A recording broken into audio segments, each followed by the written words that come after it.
Sean todos bienvenidos a Antioquia TI, una historia que inspira el futuro. Nuestro episodio del día de hoy viene cargado con mucha información muy valiosa que nos va a permitir seguir reconstruyendo la historia de la informática en nuestro departamento. Pero antes de iniciar y de darle paso a nuestro invitado del día de hoy, recordemos entonces las marcas e instituciones que nos apoyan en Antioquia TI, como la Cámara de Comercio, el Clúster de Negocios Digitales, Global MBM, Intersoftware, Negocios en tu Mundo, Pragma y la Universidad EAFIT. En este episodio nos acompaña entonces Hernán Alejandro Acosta, decano de la Facultad de Ingeniería de la Universidad de San Buenaventura en Medellín. Alejo, bienvenido, muchísimas gracias por acompañarnos hoy. ¿Cómo estás? Muy bien, ¿cómo estás tú, Aleja? ¿Cómo va todo? Muy bien, muchísimas gracias. Hoy estamos entonces aquí para que nos hagas un esbozo de lo que fue la creación de la carrera, su desarrollo hasta el día de hoy, que nos puedas compartir como toda esa visión desde ingeniería de sistemas y la evolución que además ha tenido la facultad hacia la ingeniería de datos y software, ingeniería de sistemas cibernéticos, cómo la ciencia de datos permea los programas de la facultad. Y bueno, empecemos entonces por saber más de ti. Cuéntanos quién eres, cómo ha sido tu camino en la ingeniería, cómo ha sido llegar hoy a liderar la Facultad de Ingeniería de la San Buenaventura en Medellín. Bueno, eso data ya de hace muchos años, ¿no? No vamos a mencionar cuántos para que no develen mi edad. Listo. Pero más o menos, a ver, digamos que cuando yo empecé la ingeniería, el Internet apenas estaba empezando o llegando. Okay. Nuestras primeras clases de sistemas o de cómputo, por ejemplo, era abrir un DOS o aprender a aprender el computador, cosas que hoy en día son dadas por sentado, ¿cierto? Total. Y nos ha tocado ver la evolución pues, de todo esto, en algunos momentos o picos de la historia mucho más rápidos que en algunos otros, pero digamos que la evolución fue significativa. Había me acuerdo cuando yo estudiaba en unas modas de buscadores, para que vayan dándose cuenta más o menos del tiempo, había unos que era Altavista, y ahí vos encontrabas la base de datos y se demoraba infinito en el tiempo en comparación a hoy para sacar pues información bibliográfica, era una consulta bibliográfica únicamente, ¿cierto? Y ya luego la evolución pues a lo que tenemos hoy, inclusive de IA. Y entonces a partir de ahí pues ya me enfoqué a la educación, más o menos ya 20, 21 años de estar en la educación, en el sistema educativo, pues de manera oficial, pues a nivel universitario. Previamente, pues ya tenía pues como algunos indicios, o algunos pinitos por ahí con semilleros y otras cosas, pues que uno va haciendo por ahí de clase de matemáticas y otras cositas. Excelente. Muchísimas gracias por compartirnos eso. Vámonos entonces al inicio como de esa historia de la ingeniería de sistemas de la Universidad de San Buenaventura, cómo nace la carrera, por qué además se convierte como en ese punto de partida de todo ese gran desarrollo tecnológico de la facultad. Hablemos un poco sobre eso. Sí, claro. Digamos que Ingeniería de Sistemas fue el primer programa de ingeniería de la Facultad de Ingeniería que tuvo la Universidad de San Buenaventura. Eso data más o menos de 1991-92. Los primeros egresados son de 1996 y nace como una respuesta de evitar que se siguiera maquinando la ingeniería. ¿A qué me refiero con maquinando la ingeniería? Es decir, ese puente tecnológico estaba llevando a que cada vez fuéramos o se convirtieran en más máquinas, es decir, pensar en algoritmos o sistemas, y realmente lo que hace la universidad es cambiar esa estructura y volvernos como sistemas que impactan vida. Entonces, a partir de ahí es donde es una carrera para poder entender los sistemas de información, la lógica computacional, la gestión tecnológica, pero con una característica netamente humana, ¿cierto? Porque es el sello de la universidad. Y a partir de ahí es donde claro, porque es de los franciscanos. Digamos que fue la primera real educación que se dio a distancia, que era por carta. Lo montó la Universidad de San Buenaventura hace muchos tiempos, que era por correspondencia, enseñaban a ser licenciados.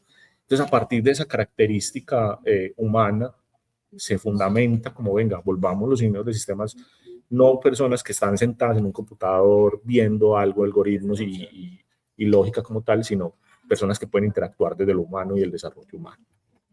Genial eso que nos cuentas. Entonces, ¿cómo comienza esa ingeniería de sistemas inicial? Su proceso de transformación, de evolución académica, tecnológica, ¿qué llevó a pensar la ingeniería como más allá de ese software tradicional?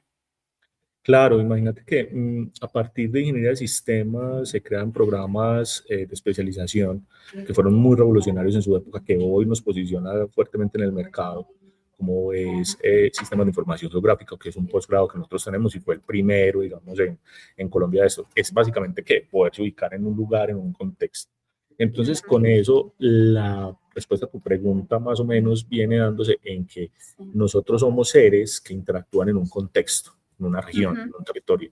No es lo mismo las personas que viven en Medellín a las personas que viven en Bello, viven en Caldas, y estamos en el área metropolitana, pues que son más o total, menos 50, 70 kilómetros de distancia, pues cuando mucho. sí. Tienen unos contextos distintos y esos contextos empiezan a ser muy locales, luego regionales y luego, digamos, nacionales y globales.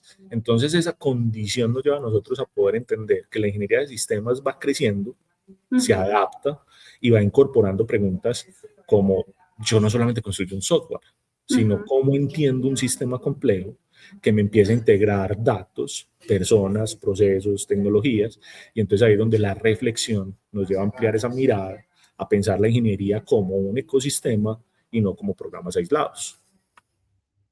Súper chévere.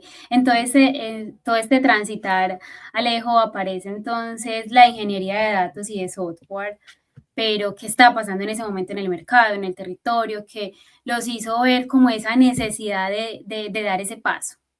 Claro, en estos días hablando con un profe, Carlos Castro, que es de los primeros que estuvo, pasó por, digamos, todos los cargos posibles aquí en la universidad, creó y apoyó la creación de los distintos programas. Ok, Cuando mirábamos, o se empezó a pensar en datos y software, porque es que ujú, son la ingeniería de datos y la ingeniería de software, o sea, eran dos cosas sí, que estaban separadas.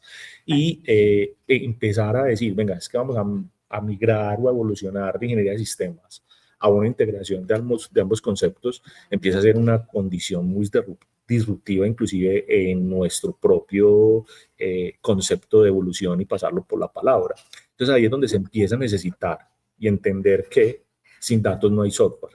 Y para poder ujú, entender la estructura, nosotros necesitamos fundamentarlo en unas condiciones que nos permitan tomar decisiones a partir de información.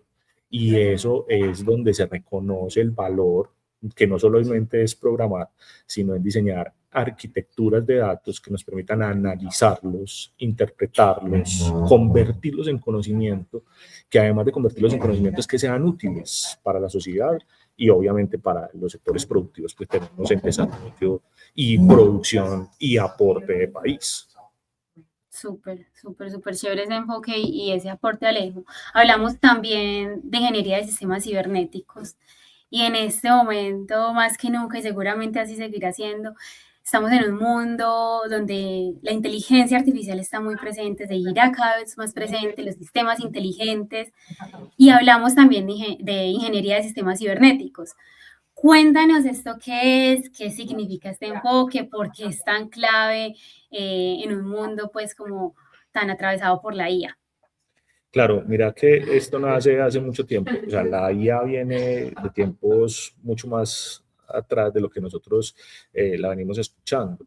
Eh, Ujú, pero viene, a ver, digamos que cuando se dio la gran apertura económica, por ahí en la época de los 90 en Colombia, sí, hubo una gran depresión, digámoslo en el buen sentido de la palabra, económica en el país porque las máquinas llegaron a cambiar ciertas condiciones, ¿cierto? total, A total. reemplazar sistemas productivos que hacían los humanos.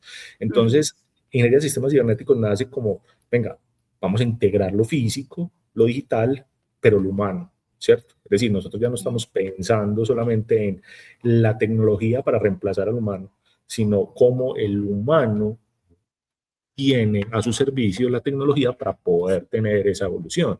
Y entonces ahí es donde empezamos a hablar de inteligencia artificial, de automatización en sistemas inteligentes, la interacción con las personas, con las posibilidades para tomar decisiones en tiempo real. Y entonces es una tecnología, es una ingeniería que básicamente está pensada en un mundo donde la tecnología ya no es un soporte, sino un actor activo en relación con el ser humano. Es decir, donde el ser humano realmente está interpretando y podríamos hablar inclusive de relación hombre con sistemas ciberfísicos. Súper chévere, definitivamente, Alejo, ustedes han evolucionado de una forma muy interesante, pero esa evolución también, digamos que les ha abierto camino a los posgrados. Hablemos sobre esos posgrados, programas como la especialización en sistemas de información geográfica, la maestría en geoinformática, las nuevas propuestas de inteligencia, analítica de datos, que están, según entiendo, en proceso de aprobación, pero contanos más sobre eso. Claro, entonces como te mencionaba, la especialización en sistemas de información geográfica empieza a ser un eje estructurante, donde empezamos a entender, venga, es que el ser humano, antes, digamos que cuando llegaron los españoles a América, ni siquiera habían mapas, ¿cierto? Luego hay una cartografía por todo Colombia, donde la Agustín Codazzi, digamos, que tiene esa recopilación de mapas, pero ya hoy en día estamos hablando de imágenes satelitales, maquinita que está orbitando por el planeta y toma fotografías a distintos rangos de infrarrojo y longitud de onda para poder tomar distintas imágenes. Y a partir de ahí es donde se vuelve importante que el ser humano sepa dónde está ubicado. Total. Y esa ubicación nos la permite poder entender cómo esos sistemas de información gráfica podemos hacer procesamientos además de. Y eso nos lleva a conectar con la maestría en geoinformática. Entonces nosotros hoy tenemos procesos de analítica de datos de contexto territorial que nos permite poder tomar decisiones inclusive de cuál es el sistema productivo que está aplicando y cuáles son las condiciones, por ejemplo, de emisiones o de captura de CO2 para el cambio climático. O sea, a ese nivel de detalle podríamos llegar y poder identificar, por ejemplo, cultivos con análisis de imágenes determinadas. Entonces uno dice, esta longitud de onda con unas semillas puedo determinar si es un cultivo de aguacate, de tomate, de árbol, de café, etcétera. Obviamente es un trabajo constante y lo que te digo, nos ha permitido llevar la utilización de analítica con un propósito definido.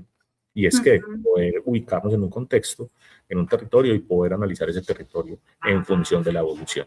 Y con eso, entonces ya digamos que llega la formulación de una maestría en inteligencia de datos para la toma de decisiones y una especialización en analítica de datos, que digamos que son cosas que ya veníamos nosotros transitando, veníamos nosotros actuando en ese sentido desde hace ya muchos años, pero ya era hora como de oficializarlo y poder transferir ese conocimiento a las distintas personas que deseen trabajar con nosotros o estudiar con nosotros. Total. Bueno, con todo eso que me estás contando me das como pistas y respuestas a mi próxima pregunta, pero para ser más específicos, con esta oferta académica tan amplia y tan interesante que ustedes tienen, ¿cómo crees que están impactando el desarrollo tecnológico no solo de Antioquia, sino también de todo el país? Pues hemos hecho cosas muy impactantes, muy tesas, desde el punto de vista de desarrollo tecnológico. O, por ejemplo, tenemos proyectos que hemos hecho con el área metropolitana del Valle de Aburrá, que es la autoridad ambiental, donde nos ha permitido poder establecer, digamos que la autoridad ambiental tiene por normativa, por cumplimiento de ley, la ejecución y elaboración de unos mapas de ruido, ¿cierto? En ciertos municipios. Esos mapas de ruido clasifican o determinan cuál es el nivel de ruido, llamémoslo así, para que todos lo entendamos, pues técnicamente es más profundo, cuál es el nivel de ruido al que está expuesto cierto sector de la ciudad. Digamos que eso, hasta ahí sería simplemente un cumplimiento de norma. Nosotros hemos llegado a evolucionar, por ejemplo, a poder identificar a qué suena la ciudad, cuál es el paisaje sonoro de la ciudad, cuáles son los ruidos de ciertos sectores o sonidos que están en esos sectores, si son tráfico vehicular, si son discotecas o es un sitio tranquilo o es paisaje, digamos, natural, todas esas condiciones. Y eso nos permite a nosotros poder determinar en evolución cuáles serían las zonas que estarían, digamos, desde el ordenamiento territorial, es decir, desde la gestión del territorio, cuáles serían las zonas que deberían de tener una gestión acústica determinada. Y eso se ha denominado zonas de saturación acústica. Ok. zonas acústicamente saturadas. Esas zonas Ujú. acústicamente saturadas empiezan a generar una interacción entre el territorio, porque si nosotros somos Sí, consumidores de ruido y generadores de ruido por las actividades normales exacto. del ser humano. Ujú. Entonces, ahí empezamos a determinar, venga, cuáles son las gestiones reales que debe hacer un ente territorial, llámese alcaldía, llámese autoridad ambiental, llámese gobernación, municipio, cualquier entidad, para poder entender cómo se comporta el territorio y qué es lo que le está generando esa, llamémoslo así, perturbación o molestia. Y eso nos permite a nosotros poder tomar decisiones. Y esa es una de las tantas, ¿cierto? Ujú. Hay otras, por ejemplo, como te lo mencionaba ahorita, en un municipio del norte de Antioquia hicimos un trabajo muy importante en el cual era determinar cómo estaba afectando, cuáles eran sus emisiones de CO2, cambio climático, ¿sí? Sí. En todo el territorio y a partir de ahí, cómo los mismos cultivos productivos que tenían en el territorio podían eh, consumir, eso se llama sumideros de CO2, realmente capturar el CO2 para disminuir esas emisiones. Entonces nos dimos cuenta que Mm. el sector productivo puede generar una compensación en ciertas zonas, obviamente dependiendo de los cultivos, de esas emisiones de CO2. Entonces mira que son acciones Sí. que nos permiten a nosotros poder tener esa analítica desde el Mm. comportamiento para Ujú. poder garantizar qué es lo que está pasando con determinantes ambientales o con sectores productivos o con cualquier condición pues, que uno se pueda imaginar. Total, y aportes muy, muy, muy valiosos además. Me hiciste pensar en algo, que me gustaría también como conocer tu opinión ahí, y es cómo ves en este momento esa triada entre universidad, empresa y Estado. ¿Crees que está fortalecida, que se necesita fortalecer más? ¿Qué piensas ahí? Ve, inclusive nosotros lo llevamos a la quíntuple hélice. Ya no solamente hablamos de Ok, universidad, empresa, Estado, sino que hablamos de sociedad y ambiente. Es decir, genial. hablamos de territorio y hablamos de la participación de la sociedad. En Ujú. ese sentido, creo que nosotros hemos dado pasos. Por ejemplo, nosotros como universidad no solamente estamos dados a tener proyectos de investigación o generar procesos de asesoría a distintos Ajá. entes, sino que nos enfocamos hacia una transferencia real de conocimiento. Entonces, nos interesa es que Súper, ok. vos, como consumidor o aliado de nosotros, aprendas lo que nosotros sabemos, porque eso nos impulsa la barrera del Ujú. conocimiento al siguiente nivel y a generar una gobernanza real de los datos, ¿cierto? Que es lo importante hoy, o sea, que la sociedad esté informada y eso nos lo ha enseñado, por ejemplo, tener plataformas como el CIATA hoy en el área metropolitana del Valle de Aburrá, que no es producto de nosotros, sino que es un producto del área metropolitana, que la gente esté informada sobre qué está pasando en calidad del aire, si hay lluvias, si no hay lluvias, etcétera. Eso nos permite a nosotros poder generar esa condición y creo que es una evolución natural. Entonces nosotros ahí le Ujú. estamos Sí. aportando fuertemente, fuertemente a, no a la triada, sino a la quíntuple, es decir, integrando sociedad y contexto territorial. Súper interesante eso. Muchísimas gracias por compartirlo, Alejo. Con todo este auge del tema de los datos, de la IA, ¿cómo es el presente y el futuro de la ingeniería? ¿Y qué piensas además de los profesionales que hoy en día se están formando? No, pues es que eso puede tener tanto de largo como de ancho, ¿cierto? Sí, Ahí uno podría ser extremadamente cataclístico y apocalíptico y decir, no, las máquinas nos van a dominar y se va a sí, acabar la humanidad, ¿cierto? Pero no, no creo que sí, sí. lleguemos a ese punto. Yo creo que hoy la inteligencia artificial está para que nosotros tengamos eh, una evolución de pensamiento crítico. Es decir, Ujú. hoy nosotros tenemos acceso a múltiples IAs, ¿cierto? Y a Sí, múltiples total. datos. Y eso nos están redefiniendo. O sea, no es la misma ingeniería que teníamos 2019 a la que tenemos hoy. Digamos Sí, que la pandemia, la popularización de las IAs, la popularización de la gobernanza de los datos, el acceso a la información, nos ha permitido tener una condición distinta, ¿cierto? sí, Lo vemos total. inclusive con temas tan pendientes y tan actuales como el cambio climático, los distintos conflictos que suceden en el mundo, toda esa es una información que llega inmediata, ¿cierto? Sí, Pero también tenemos que empezar a generar un razonamiento y un pensamiento lógico y crítico. ¿En qué sentido? En que no todo lo que nos dicen o no todo lo que nos da la respuesta de una IA que le haga una pregunta o un prompt que ponga, es decir, un texto que ponga ahí en una IA, es lo que Ya yo era el correcto, necesito. pues. Exacto, es lo que yo necesito como respuesta. Hay que ir mucho más allá. Entonces, eso es como, no lo podemos usar como un Google, que es cualquier cosa, que es la IA. Entonces, acá responde, eso lo hace Google. Ahí hay Sí. muchos elementos y muchas cosas que podemos usar, pero hay que tener razonamiento lógico y pensamiento crítico para no poder discernir cuál es la realidad. Entonces eso nos permite a nosotros poder decir que el futuro no solamente es tecnológico, sino que hay una entidad, y en este caso es humano, que está interactuando con ellos. Y a partir de ahí necesitamos ingenieros que no solamente sepan programar, ¿cierto? Total. Porque hoy la IA te saca, hay una anécdota muy chistosa que hace 5 años pensamos un proyecto Sí. y solamente el código, las líneas de código nos demoraban 5 años sacarlas. Y con el desarrollo de IAs que tuvimos, lo hicimos en 3 meses. Pues en el Increíble. tercer año, Sí, sí, sí. ¿cierto? O sea, en el tercer año logramos completarlo en 6 meses gracias a la IA. Entonces, no solamente saber programar, sino, venga, personas que sepan pensar, que sepan cuestionarse, que sepan interpretar y sobre todo que actúen de manera ética y responsable sobre las condiciones que te están dando. Entonces, yo creo que ahí el futuro y el presente de la ingeniería va a estar muy sabroso, diríamos, por ahí. Total, total. Aparte de ese discernimiento y esa capacidad, pues, de pensar muy bien y de usar la IA a nuestro favor y no en contra, ¿qué otro consejo podrías darle a los jóvenes? Acá en Antioquia ahí nos escuchan muchos jóvenes que quizás ya empezaron a estudiar temas relacionados con tecnología o lo están dudando, pero ¿cuál sería ese mensaje que te gustaría dejarles hoy a quienes nos escuchan, Ale? Mira que cuando yo empecé a estudiar ingeniería o cuando, digamos, estaba en el colegio, a uno le decían, si usted es bueno para las matemáticas, entonces estudia ingeniería.